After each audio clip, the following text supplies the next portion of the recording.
Chapter 19. Unrestrained Debauchery and the Gift of a Gift for a Shared Heart. Poem. Wealth and glory, like dust on a horse's head, how strange that a foolish child takes it so seriously. Love stains the face, forgetting the father. The heart, enamored with the imperial palace, forgetting kin. The dream of the immortal capital chases the cold clouds of Xiangyun. The injustice of Renshu becomes a pitiful ghostly fire. 13 years pass in an instant, leaving behind a laughingstock for 1,000 springs. The worst things in the world are wine, women, wealth, and anger. Wine, people laugh at a drunkard. Wealth, people say a greedy man. Only women and anger, people say romantic heroes, unaware of the hidden dangers within. Take Xiubao's momentary anger, for example. Isn't it a display of heroism and righteousness? If he had thought that killing Yuan Huji would have harmed Wanner's family, and if he hadn't escaped the capital, wouldn't he have harmed himself as well? If he had died in a foreign land, where would his wife and mother have found refuge? What was the point of this anger? As for lust, a moment of pleasure without regard for propriety can lead to disaster. While one might avoid immediate loss of life and position, finding oneself in a precarious situation and leaving a lasting stain on one's reputation for rebellion, ultimately, the downfall of the nation and personal death remain, a single misstep. Leaving aside Qin Xiubao's return home, let's consider Crown Prince Yang Guang. He had not only seized the throne from his brother Yang Yang, but also forced Li Yuan to resign, and he was also afraid of his mother, Empress Dugu. Unexpectedly, after being established as crown prince, the empress died. He could no longer restrain his usual aversion to extravagance and women. Moreover, Emperor Wen of Sui, fortunately, had Empress Dugu's death, leaving him unrestrained, favored consort Chen and consort Kai, gradually relinquishing state affairs to the crown prince, thus becoming increasingly indulgent. By the 4th year of the Renshu era, Emperor Wen was over 60 years old. Unable to withstand these two blows, although he enjoyed pleasure, it ultimately drained his spirit. Barely managing to hold on, under the approaching moonlight and half-dried dew, how could he endure such a torment? He had fallen ill by April. Therefore, he ordered Yang Su to construct the Renshu Palace, but instead of staying in the main palace in Chang'an, he recuperated there. By July, his illness had worsened. Yang Su, the left vice minister of the Ministry of Personnel, was a meritorious official. Liu Shu, the minister of rights, was the son-in-law of the emperor, and Yuan Yan, the vice minister of the imperial secretariat, was a close advisor. The three of them slept in the palace. The crown prince Guang slept in the Dabao Palace, frequently entering the palace gates to await his arrival. One morning, upon entering the palace, the crown prince found Lady Xuanyue preparing medicine for Emperor Wen. Upon seeing her, he hastily bowed. Lady Xuanyue, unable to avoid him, could only return the bow. After bowing, she continued preparing the medicine, taking it to the emperor's bedside and presenting it to him. Now it is said that the crown prince, when plotting to seize the throne, had sought Lady Xuanyue's help in persuading Emperor Wen, sending her gold and jewels. Although Lady Xuanyue had accepted them, the two had never met. Now, both attending to the ailing emperor, they no longer avoided each other. Furthermore, Lady Chen's demeanor was graceful and elegant, truly. Her skin, like carved jade, was even more alluring. Her complexion, like an enchanting flower, surpassed even the most beautiful. Her voice was like a sweet nightingale's song. Her movements were like a slender willow's graceful dance. Moreover, she was of noble birth, born into a life of luxury. Her charm was indescribable. Upon seeing her, the crown prince was already captivated. How could he resist the burning desire within him? Standing to the side, he secretly watched without blinking, but before his father, the emperor, he dared not be presumptuous. Unexpectedly, one day he entered the palace again to inquire about the emperor's health. From afar, he saw a beautiful woman, walking slowly and gracefully alone without a single maid. The crown prince looked up and recognized her as Lady Chen. She was changing clothes to leave the palace, hence her solitude. The crown prince was overjoyed, thinking to himself, "This is my chance." He instructed his attendants, "Do not follow her." He then followed behind into the changing room. When Lady Chen saw the crown prince arrive, she was startled and asked, "What brings you here, your highness?" The crown prince smiled and said, "Just come and do as you please." Lady Chen felt the crown prince was being frivolous and turned to leave, but the crown prince grabbed her arm and said, "Madam, I spend all my days facing you before the emperor's bedside, though our spirits are high. It feels as if we are separated by a vast distance. Now that I have this opportunity, I hope you will grant me a moment to fulfill my lifelong wish." Lady Chen said, "Your Highness, I have already entrusted myself to His Majesty, and my status is of utmost importance. How can you do this?" The crown prince said, "Why are you so serious, madam? Life is about enjoying oneself. What does status matter? This moment is truly a moment worth 1,000 pieces of gold." Lady Chen said, "Absolutely not." She tried her best to refuse, but the crown prince would not let her go. He laughed and said, "Those who understand the times are called wise men. Have you not seen the state of Father Emperor? Why are you still so stubborn? I fear that if you refuse to do me a favor today, it will be too late tomorrow." As he spoke, he looked at her with a smile and pressed his body against hers. The lady was weak and feeble, while the crown prince, being a strong man, was unable to free her. Just then, a voice from the palace announced, "His Majesty summons Lady Chen." Knowing he could not hold her any longer, the crown prince had no choice but to let go, saying, "I dare not force you. Please wait until another time." The lady was overjoyed to be free, her clothes already ruffled, her expression one of panic. The crown prince had no choice but to leave the palace. After catching her breath, Lady Chen entered the palace. Knowing that Emperor Wen had just woken from his drowsy sleep and was asking for medicine, she dared not delay and hurried inside. Unexpectedly, a gold hairpin in her hair was caught by a curtain hook and landed on a gold basin with a clatter, startling Emperor Wen awake. Opening his eyes, he saw Lady Chen standing before his bed, looking flustered. Emperor Wen asked, "Why are you so flustered?" Lady Chen, caught off guard, could not answer immediately and could only lower her head to pick up the hairpin. Emperor Wen asked again, "I ask you, why didn't you answer?" The lady, having no other choice, could only stammer, Nothing, nothing alarming." Emperor Wen noticed her strange appearance and looked closely. He saw that her face was still flushed, she was breathing heavily, and her hair was disheveled and her clothes were in disarray, which seemed suspicious. He asked in surprise, "Why are you like this?" The lady replied, I'm not. Nothing's wrong." Emperor Wen said, "I see your behavior is abnormal. There must be something you're hiding. If you don't speak frankly, I will grant you death." Seeing Emperor Wen's anger, the lady had no choice but to kneel and say, "The crown prince is disrespectful." Hearing this, Emperor Wen felt his anger fill his chest. He slammed his hand twice on the imperial couch and said, "Beast, how can you be entrusted with important matters? Dugu has ruined me. Dugu has ruined me. Quickly summon Liu Shu and Yuan Yan to the palace."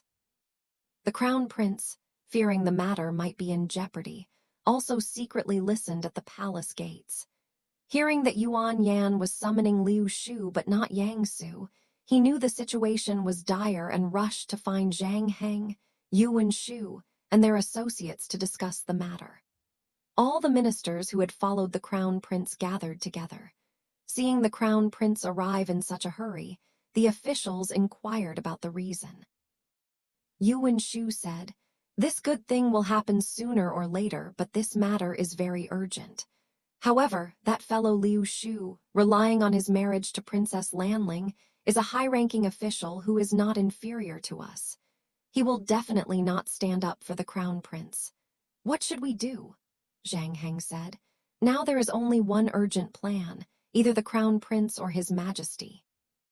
Just then, Yang Su rushed over in a panic and said, "Your Highness, I don't know how, but you have offended His Majesty." Now His Majesty has summoned Liu and Yuan to the palace and ordered them to quickly draft an edict to summon the crown prince who was deposed the other day. Once the edict is completed, the imperial seal will be used to send him to Chang'an. If he comes, we will all be enemies. What should we do? The crown prince said. Zhang Shuzi has already devised a plan. Zhang Heng then whispered a few words in Yang Su's ear. Yang Su said, "There's no other way. Even if Zhang Shuzi does it, I'm afraid Liu Shu and Yuan Yan will bring back the deposed crown prince, and that will cause another problem. So I'll trouble Mr. Yuan. On the crown prince's side, issue a false edict saying that the two of them, on their deathbeds, are not obedient and are presumptuous in their attempts to support him. Imprison them in the Dali temple. Then issue another edict saying that the palace guards are diligent and temporarily released. Have Gu Yan lead the eastern palace soldiers to guard all the palace gates, forbidding outsiders from entering or leaving, and preventing palace personnel from leaving to avoid leaking palace affairs. Also, send another person to Chang'an too. The old crown prince has lost all support." After thinking for a moment, he said, "I've got it. My brother Yang Yue is coming to court from Yizhu. Let him do this task." Zhang Heng then said, "I'm just a scholar. I'm afraid I can't handle it. It's more reliable and experienced Minister Yang." The crown prince said, "Zhang Shuzi, there's no need to refuse. We'll share the good fortune. I'll also send a few brave eunuchs with you." Yang Su himself stayed in the Taibao Hall while Yuan Shu took several flag officers and rushed to the road to bind Minister Liu and Vice Minister Yuan, taking them to the Dali temple before returning to report. Gu Yan had already replaced the guards everywhere with flag officers from the Eastern Palace, assigning them to different posts. Emperor Wen, half asleep, asked, "Has Liu Shu finished writing the edict?" Lady Chen replied, "It hasn't been presented yet." Emperor Wen said, "Once the edict is finished, use the imperial seal and order Liu Shu to deliver it immediately." He was still furious. Just then a report came from outside. The crown prince sent his son Zhang Heng, a concubine, to attend to the ailing emperor. Without waiting for orders, he led more than 20 eunuchs and barged into the palace. He first instructed the eunuchs on duty, saying, "His Majesty has decreed that you have served him diligently for days. I have ordered these eunuchs to relieve you." He even told the palace maids by the bedside, "His Majesty has eunuchs to provide for you. You can rest for now. They will summon you when needed." These palace maids, having served in the palace for a long time, were also eager for a break. Upon hearing the order, they all rushed out. Only Lady Chen and Lady Kai remained standing by the bedside. Zhang Heng approached the bedside and saw that Emperor Wen was in a daze. Without even bowing his head, he said to the two ladies, "Ladies, please excuse yourselves for now." Lady Chen said, "I fear His Majesty may summon us at any time." Zhang Heng said, "With me here, ladies, please step back and allow His Majesty to rest." The two ladies, tears streaming down their faces, were at a loss and had no choice but to leave the palace and sit in a pavilion. The palace servants, accompanied by eunuchs, were stationed there to guard the palace and prevent anyone from entering. The two ladies, still worried, sent a maid to inquire outside. Less than an hour later, Zhang Heng swaggered out and said, "That foolish girl, His Majesty has passed away. Just now he was still circling around like this, without informing the crown prince." He then instructed the concubines in each pavilion not to weep, but to wait until after informing the crown prince before beginning the morning ceremony. All the palace ladies and concubines were filled with suspicion. Only Madame Chen, her heart pounding with unease, thought, "This is clearly the crown prince fearing the emperor will harm him, so he struck first. But this conflict started with me. If he can bear to harm his father, can he not bear to harm me? Rather than be poisoned by him, I'd rather find a way to commit suicide first. If the emperor dies for me, I should die for the emperor. That is only right." She simply couldn't make up her mind. Her gracefulness rivals Zhao Feiyan, and her chivalrous spirit surpasses even Yu Marin. Meanwhile, the crown prince and Yang Su were like ants on a hot pan, waiting for news in vain. Then Zhang Heng hurriedly approached, saying, "Congratulations on the successful completion of this great undertaking. However, it seems the crown prince's beloved will also perish." Upon hearing this, the crown prince's joy turned to sorrow. He quickly handed Yang Su the invitation he had made the day before, saying, "Let the minister and the young master handle these matters for me. I have other business to attend to." Yang Su, upon hearing this, immediately issued an imperial decree. He ordered Yang Yue, the prefect of Yizhu, to be appointed as the prefect of the capital, without needing to report to the emperor at the Grand Palace after completing his official duties in Chang'an, and to oversee the capital region. Liang Gong Xiaoju, the younger brother of consort Xiao, was appointed to command the 10 gates of the capital. Yu Yan was appointed as the Right General of the Imperial Guard, in charge of the capital's garrison. Yuan Shu was promoted to Left General of the Imperial Guard, in charge of the palace guards and the imperial entourage. The imperial son-in-law Yuan Shiji was put in charge of all the gates of the capital's palaces. The Grand Master of Works, Yuan Kai, was in charge of the coffin and related matters. The Vice Minister of the Imperial Treasury, He Chu, was in charge of the mausoleum. The Vice Minister of the Palace Secretariat, Pei Ju, and the Vice Minister of the Imperial Secretariat, Yu Shiji, were in charge of the funeral rites. Zhang Heng was appointed Minister of Rites, in charge of the enthronement ceremony. Meanwhile, everyone was in a flurry of activity.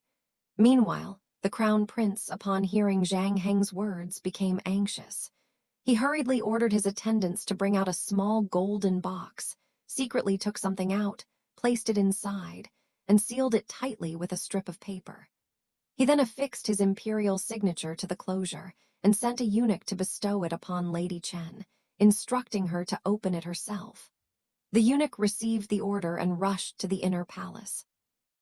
Meanwhile, Lady Chen, having been forced back to the inner palace by Zhang Heng and subsequently passing away, was filled with great worry and grief, unable to eat or sleep. A palace attendant entered the palace carrying a golden box in both hands and said to the lady, "The new emperor has bestowed upon your majesty an item, hidden inside this box. He has ordered me to bring it here so that your majesty may open it." He then placed the golden box on the table. Upon seeing this, the lady felt a pang of suspicion and dared not open the seal. She asked the eunuch, "Is this poison inside?" The eunuch replied, "His Majesty sealed this himself. How could I possibly know? Your Majesty, open it and you will see." Seeing the eunuch's feigned ignorance, the lady became increasingly certain it was poison.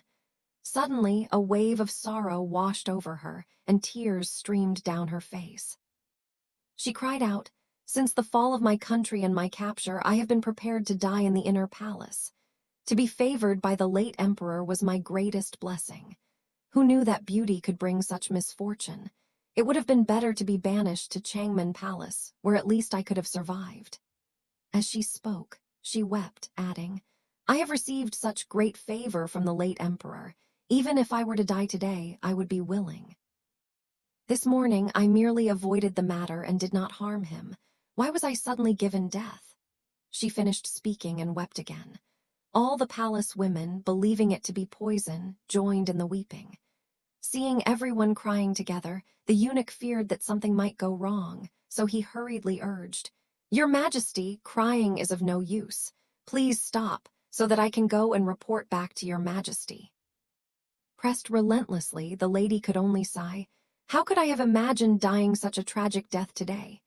She wiped away her tears, tore off the yellow seal, and gently lifted the lid of the gold box. Upon closer inspection, instead of poison, she found several colorful love knots. The palace maids, seeing this, all laughed, saying, "Your Majesty is overjoyed. You are spared death." Seeing it wasn't poison, the lady felt relieved. But seeing the love knots, she knew the crown prince couldn't forget her, and her mood soured again. She neither took the knots nor expressed gratitude, but turned back to sit on the bed, lost in thought, silent. A eunuch urged, "His Majesty has been waiting long." This servant must go and report back to His Majesty. Your Majesty, please quickly thank His Majesty and accept them." The lady simply lowered her head, remaining silent. The palace maids advised, "Your Majesty, you are mistaken. This morning you acted impulsively and offended His Majesty, causing you distress. Today, His Majesty is not angry at all and has bestowed upon you the love knot, which is already a great favor. Why are you still acting like this? If you anger His Majesty, you will likely cry again like before. Why not quickly express your gratitude?" They urged and pressed her relentlessly, leaving the lady with no choice but to sigh and say, "I know I cannot avoid the shame of being in my inner chambers." She forced herself to get up, took out the love knot, placed it on the table, bowed several times to the golden box, and then went back to sit on the bed. The eunuch, seeing that she had taken the knot, took the empty box to report back to the emperor. Although Lady Chen had received the knot, she was still sullen. After sitting for a while, she lay down on the bed to sleep. The palace maids, not wanting to continue advising her and fearing the arrival of the crown prince, quietly began to tidy up the palace. Inside the golden cauldron, dragon's saliva and magpie brains were burned, and the emerald curtains and beaded screens were hung in the jeweled pavilion. Before long, the sun set, and a bright moon rose in the azure sky. The crown prince, accompanied by several palace maids carrying a pair of plain gauze lanterns, secretly came to meet the lady. Upon seeing the crown prince's arrival, the maids hurriedly ran to the bedside to inform the lady. The lady, filled with remorse, had unconsciously drifted into a deep sleep. Suddenly, she was awakened by the palace maids, who said, "He has arrived. Quickly go to greet him." The lady, still groggy, was reluctant to leave. Several palace maids, some supporting and some pulling, dragged her out of the palace to greet him. Just as she reached the steps, the crown prince was already standing in the hall. The lady, seeing him, felt both ashamed and angry, but having reached this position, how could she dare to resist? She could only prostrate herself on the ground and softly utter, "Long live the crown prince." The crown prince hurriedly helped her up. That night, the crown prince stayed in the ladies' pavilion. What talk of borrowing a sleeping mat or a piece of cloth? Let them indulge in their lingering rain and clouds. On the day of Dingwei in the 7th month, Emperor Wen passed away. By the day of Jiayin, all matters were settled. The next day, Yang Su assisted the crown prince in mourning attire, holding a funeral ceremony before the coffin. All the officials, also in mourning attire, entered according to their rank. Then the crown prince, in his auspicious clothes, paid homage to heaven, earth, and his ancestors, changed into his ceremonial robes, and ascended the throne. The officials also changed into their court robes to offer their congratulations.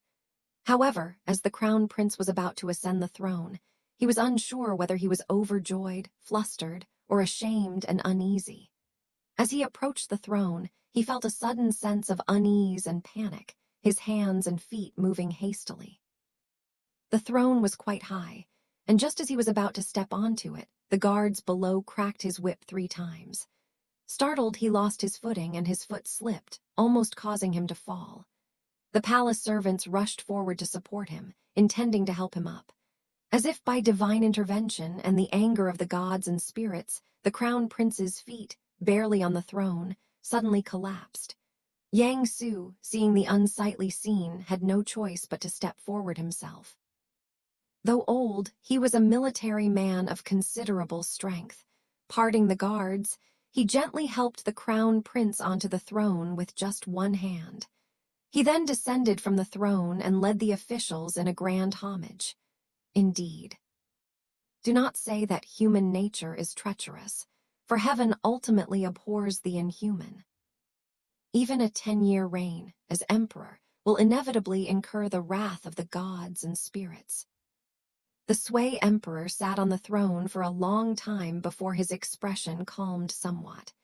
Seeing the officials' homage, he knew there were no objections and felt even more at ease. He then issued an edict, sending officials to all the prince's residences and prefectures to report the loss, and simultaneously dispatching officials with the enthronement edict, proclaiming to the world that next year would be the first year of the Day era, and all officials who had followed the emperor would be promoted, with all civil and military officials receiving an increase in rank. He rewarded the soldiers of the border garrisons, treated the people with great courtesy, and bestowed grain and silk upon the elderly. The promotions and rewards of Yang Su, Yuan Shu, Zhang Heng, and others need not be mentioned. He also posthumously conferred the title of Prince of Fangaling upon the deposed Crown Prince Yang, concealing his own actions in harming him. At this time, with Yang Su and his associates assisting him in the imperial palace, and Yang Yue and his group suppressing rebellion in Chang'an, thankfully, there were no major upheavals. However, the most important human relationships are those of the ruler, father, and brothers. To murder one's father and brother and seize the throne is to lose the very foundation. Even if one attends court early and leaves late, diligently governing and caring for the people, it is merely a superficial matter. If one cannot avoid debauchery and tyranny, how can one avoid the wrath of heaven and the resentment of the people, leading to the destruction of the country and the ruin of the family? But what will the new ruler do upon ascending the throne? Let us find out in the next chapter.